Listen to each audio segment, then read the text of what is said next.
रात के करीब 3 बज रहे थे जब एक बस गांव के बाहर पुराने बस स्टैंड पर आकर रुकी और उसमें से एक गर्भवती औरत उतरी, नीतू। उसने अभी 10 मिनट पहले ही अपने पति सौरभ से बात की थी और सौरभ ने कहा था कि वह बस स्टैंड पर खड़ा इंतजार कर रहा है। लेकिन जब नीतू ने चारों तरफ देखा तो वहाँ कोई नहीं था। बस पीछे जा चुकी थी और चारों तरफ सिर्फ अंधेरा था। नीतू ने आवाज लगाई, सौरभ, सौरभ। लेकिन जवाब नहीं आया। उसने फोन मिलाया तो सौरभ ने उठाया और बोला, हाँ मैं यहीं खड़ा हूँ, पीछे मुड़कर देखो। नीतू ने मुड़कर देखा, सौरभ खड़ा था। वही चेहरा, वही काला जैकेट, वही मुस्कान। उसने कहा, चलो गाड़ी आगे खड़ी है। नीतू ने राहत की सांस ली और उसके पीछे चलने लगी। लेकिन कुछ कदम चलने के बाद नीतू को अजीब लगा। सौरभ बिल्कुल चुप था। न पूछा कि सफर कैसा रहा, न बच्चे के बारे में पूछा, न कोई बात। बस आगे आगे चल रहा था। सौरभ, गाड़ी कहाँ है? बस थोड़ा और आगे। लेकिन आवाज अजीब थी, जैसे रिकॉर्डिंग हो, जैसे शब्द मुंह से नहीं कहीं और से आ रहे हो। और तभी नीतू ने नोटिस किया सौरभ के पैर जमीन से उठे हुए थे, आधा इंच, जैसे वह चल नहीं रहा बल्कि तैर रहा हो। नीतू के पैर जम गए और ठीक उसी वक्त वह चीज रुकी। उसने अपना सिर घुमाया, सिर्फ सिर, शरीर नहीं, पूरे 180 डिग्री, और नीतू को देखकर मुस्कुराया। वह मुस्कान इंसानी नहीं थी, होंठ कानों तक खिंचे हुए, दांत बहुत ज्यादा, बहुत नुकीले। नीतू चीखी और पीछे भागी, हाफते हुए बस स्टैंड तक पहुंची। पीछे मुड़कर देखा, सड़क खाली थी, वह चीज गायब हो चुकी थी। नीतू ने कांपते हाथों से दोबारा सौरभ को फोन मिलाया। सौरभ ने उठाया, हाँ नीतू, बस आ गई क्या? ये सुनकर नीतू की रीढ़ में बर्फ भर गई। मतलब सौरभ अभी तक घर पर है। मतलब जो अभी उसके साथ चल रहा था वह सौरभ था ही नहीं। नीतू ने रोते हुए कहा, जल्दी आओ, कुछ गलत है। तुम वहीं रुको, मैं 10 मिनट में आ रहा हूँ। 7 मिनट बाद मोटरसाइकिल की हेडलाइट दिखी। असली सौरभ आ गया। नीतू ने सब बताया। सौरभ ने कहा, थकान है, अंधेरे में डर गई होगी, चलो घर चलते हैं। नीतू ने सोचा शायद सही कह रहा है। वह मोटरसाइकिल पर बैठी और दोनों चल पड़े। लेकिन गांव में घुसते ही नीतू को कुछ अजीब लगा। हर घर की खिड़कियों पर पर्दे पड़े हुए थे, हर दरवाजा बंद था और एक भी लाइट नहीं जल रही थी। रात के 3 बजे यह नॉर्मल हो सकता था, लेकिन गांव के चौराहे पर एक बोर्ड लगा था जो नीतू ने पहले कभी नहीं देखा था। रात 12 बजे के बाद दरवाजा न खोले, खिड़कियों से बाहर न देखे, किसी भी जानी पहचानी आवाज पर भरोसा न करे। नीतू ने सौरभ से पूछा, ये बोर्ड कब लगा? सौरभ बोलो, ये बोर्ड कब लगा और सबके घरों में पर्दे क्यों हैं?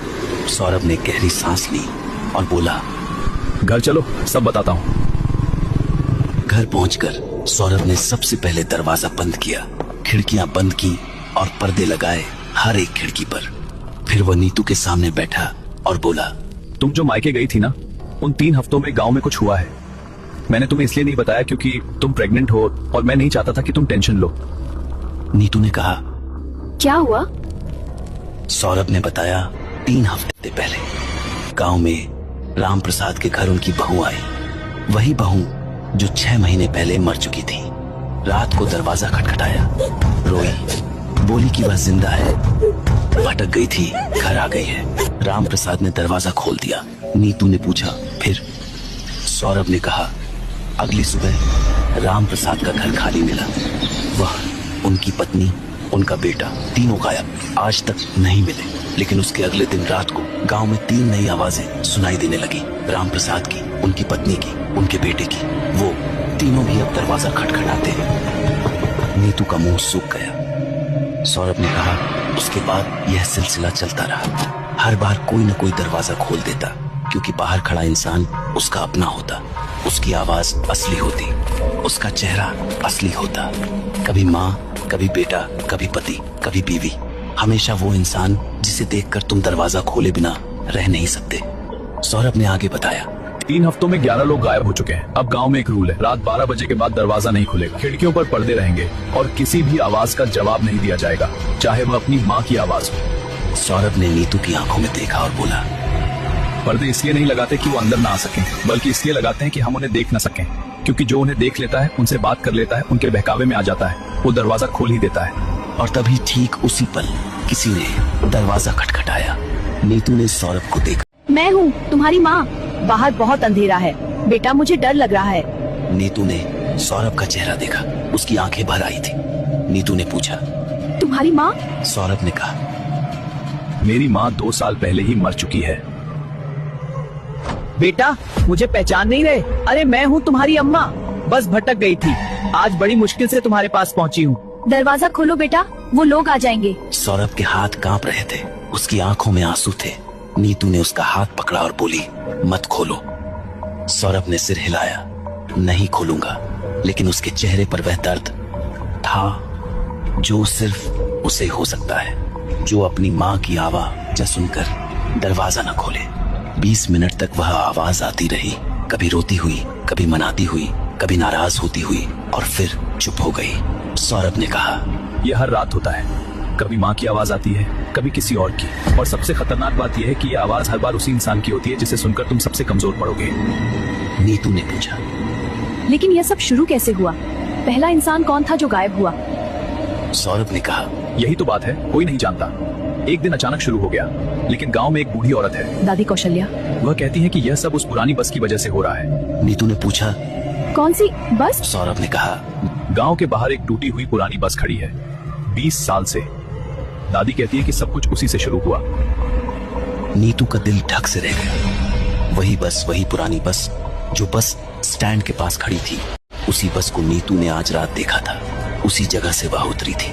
नीतू ने सौरभ से ये नहीं कहा, अभी नहीं, लेकिन उसके दिमाग में एक सवाल चक्कर काट रहा था। अगर गांव में कोई बस नहीं आती रात को, तो वह बस कौन सी थी जिसमें वह बैठकर आई? अगली सुबह नीतू सीधे दादी कौशल्या के पास गई। दादी ने उसे देखते ही कहा, तू सौरभ की बीवी है ना? बैठ, मुझे पता था तू आएगी। नीतू ने पूछा, आपको कैसे पता? दादी ने कहा, क्योंकि कल रात जो बस आई थी उसकी आवाज मैंने भी सुनी थी। और बेटा, इस गांव में रात को कोई बस नहीं आती, 20 साल हो गए हैं। नीतू ने पूछा, तुम्हें किस में बैठकर आई? दादी ने कहा, यही तो असली सवाल है। बैठ, मैं तुझे सब बताती हूँ। दादी ने बताया, 20 साल पहले इसी गांव में एक औरत रहती थी, सरला, गर्भवती थी। 9वां महीना चल रहा था। एक रात वह शहर से बस में लौट रही थी। बस खराब हो गई तो उसने पैदल चलने का फैसला किया। गांव बस 2 किलोमीटर दूर था, लेकिन रास्ते में उसकी तबीयत बिगड़ गई। दर्द शुरू हो गया, चलना मुश्किल हो गया, और उसी सड़क पर, उसी पुरानी बस के पास उसने एक बच्चे को जन्म दिया, अकेले, अंधेरे में, बिना किसी की मदद के। दादी रुकी और फिर बोली, बच्चा जिंदा पैदा नहीं हुआ, और सरला खून बहने से अगली सुबह तक नहीं बची। जब गांव वालों ने उसे पाया तो वह उस बस की सीट पर बैठी हुई थी, अपने मरे हुए बच्चे को गोद में लिए, और उसके चेहरे पर एक मुस्कान थी, जैसे उसे कोई फर्क ही नहीं पड़ा कि दोनों मर चुके हैं। नीतू ने पूछा, लेकिन गांव में जो हो रहा है, लोग गायब हो रहे हैं, ये सब सरला से कैसे जुड़ा है? दादी ने कहा, सरला को एक बच्चा चाहिए, जिंदा बच्चा। वह हर गर्भवती औरत को ढूंढती है। पहले वह बस भेजती है गर्भवती औरत को गांव लाने के लिए। फिर वह गांव में उन लोगों की शक्ल लेकर आती है जो पहले मर चुके हैं, ताकि जिंदा लोग दरवाजा खोलें और वह अंदर आ सके। नीतू को अब सब समझ आने लगा। बस स्टैंड पर जो नकली सौरभ मिला वह सरला थी। जो लोग रात को दरवाजा खटखटाते हैं वो सब सरला है। अलग अलग चेहरे, अलग अलग आवाजें, लेकिन मकसद एक ही, अंदर आना। लेकिन एक सवाल बाकी था, दादी, वह अंदर क्यों नहीं आ पाती? दरवाजा बंद होने से क्या रुक जाती है? दादी ने कहा, नहीं बेटा, दरवाजा बंद होने से नहीं रुकती। वह इसलिए नहीं आ पाती क्योंकि उसे बुलाना पड़ता है। यही उसकी सबसे बड़ी कमजोरी है। जब तक कोई जिंदा इंसान उसे अंदर न बुलाए, वह अंदर नहीं आ सकती। इसीलिए वह बहकाती है, रोती है, अपनों की शक्ल लेती है, ताकि कोई कहे आ जाओ अंदर, और बस उतना काफी है। नीतू ने पूछा, और जो लोग गायब हुए उनका क्या हुआ?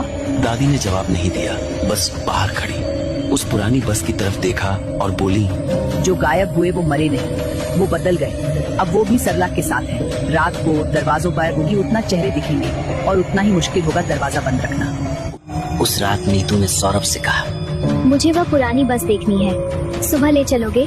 सौरभ ने कहा, क्यों? नीतू ने कहा, मुझे कुछ कंफर्म करना है। अगली सुबह दोनों उस बस तक पहुँचे। बस 20 साल पुरानी, जंग लगी, टायर पिचके हुए, कांच टूटे हुए।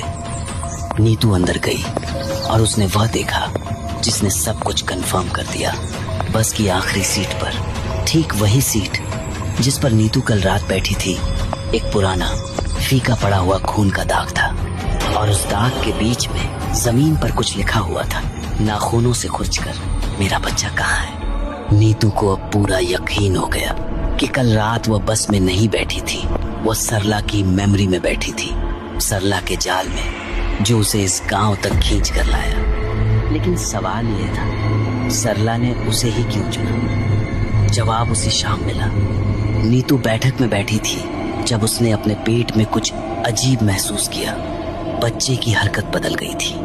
पहले जो तेज किक्स थी अब एक धीमी लयबद्ध थपकी थी, जैसे कोई अंदर से बच्चे को सुला रहा हो।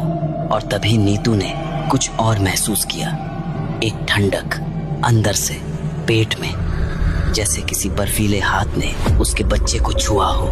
नीतू को समझ आ गया, सरला सिर्फ दरवाजों पर नहीं आती, सिर्फ खिड़कियों पर नहीं आती, वह पहले से अंदर है। बस स्टैंड वाली रात जब नकली सौरभ नीतू के बिल्कुल पास आया था, उसी पल सरला ने अपना कुछ हिस्सा नीतू के बच्चे में डाल दिया था। नीतू ने यह बात सौरभ को बताई। सौरभ ने कहा, यह तुम्हारा वहम है। नीतू ने कहा, वहम नहीं है, रात को 3 बजे जाग कर देखना। उस रात सौरभ 3 बजे जागकर देखना आगा और उसने सुना, कमरे में कहीं से एक लोरी की आवाज आ रही थी, बहुत धीमी, बहुत पुरानी। सौरभ ने चारों तरफ देखा, कमरे में कोई नहीं था।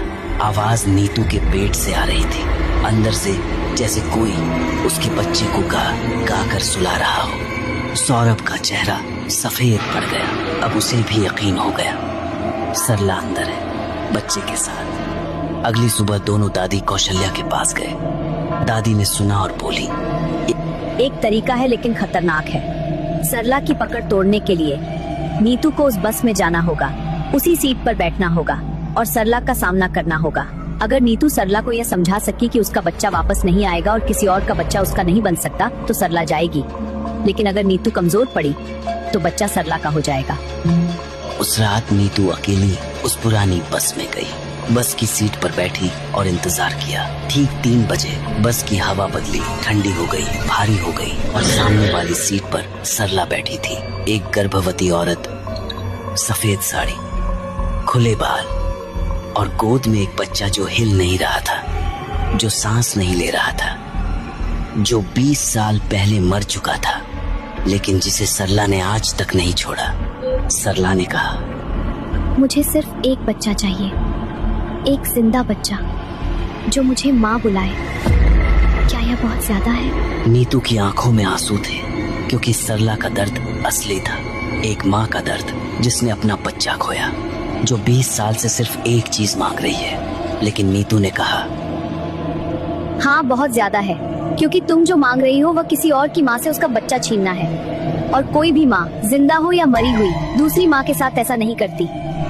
सरला का चेहरा बदला दर्द से, गुस्से में, गुस्से से चीख में। बस की खिड़कियां कांपने लगी, हवा घूमने लगी और बाहर से आवाजें आने लगी, दर्जनों आवाजें। वो सब लोग जो गायब हो चुके थे, जो अब सरला के साथ थे, जो बस को चारों तरफ से घेर कर चीख रहे थे। लेकिन नीतू हिली नहीं। उसने अपने पेट पर दोनों हाथ रखे और बोली, यह मेरा बच्चा है और मैं कहीं नहीं जा रही। सरला ने एक आखिरी कोशिश की। उसने अपना चेहरा बदला और नीतू की माँ बन गई। वही चेहरा, वही आवाज, वही लहजा। बेटा, मुझे दे दो यह बच्चा, मैं इसकी अच्छे से देखभाल करूंगी। माँ पर भरोसा नहीं है क्या? यह सबसे कठिन पल था, क्योंकि नीतू की माँ जिंदा थी और वह आवाज़ हूबहू असली थी। लेकिन नीतू ने आंखें बंद की और कहा, तुम मेरी माँ नहीं हो। और उस एक वाक्य के साथ सब खत्म हो गया। सरला चीखी, एक ऐसी चीख जो दर्द की भी थी और हार की भी, और फिर वो गायब हो गई। बाहर की आवाजें बंद हो गई, बस फिर वही टूटी पुरानी खाली बस रह गई। और नीतू के पेट में वो ठंडक जो 3 दिनों से थी, वो भी गायब हो गई। और बच्चे ने एक जोरदार किक मारी, जैसे कह रहा हो, मैं यहाँ हूँ, मैं तुम्हारा हूँ। 1 महीने बाद नीतू का बच्चा पैदा हुआ, एक स्वस्थ बच्ची। गांव में रात की आवाजें बंद हो गई, दरवाजों पर खटखटाहट बंद हो गई, सब खत्म हो गया। सब ने यही मान लिया। लेकिन बच्ची के जन्म के 1 हफ्ते बाद नीतू रात को उठी बच्ची को दूध पिलाने के लिए। कमरे में अंधेरा था। उसने बच्ची को उठाया और तभी उसने नोटिस किया बच्ची सो नहीं रही थी। उसकी आंखें खुली थी, पूरी खुली, और वो नीतू को देख रही थी एकटक, बिना पलक झपकाए, जो कोई नवजात बच्चा नहीं कर सकता। और फिर बच्ची ने अपना मुंह खोला और उसमें से आवाज आई, एक नवजात की नहीं, एक औरत की, बूढ़ी, टूटी हुई, 20 साल पुरानी, जिसने कहा, माँ, मुझे भूख लगी है। नीतू ने उस बस में सरला को नहीं हराया था। सरला ने बस नीतू को यह बिलीव करा दिया था कि उसने हरा दिया, क्योंकि सबसे खतरनाक शिकार वह होता है जिसे पता ही न चले कि उसका शिकार हो चुका है।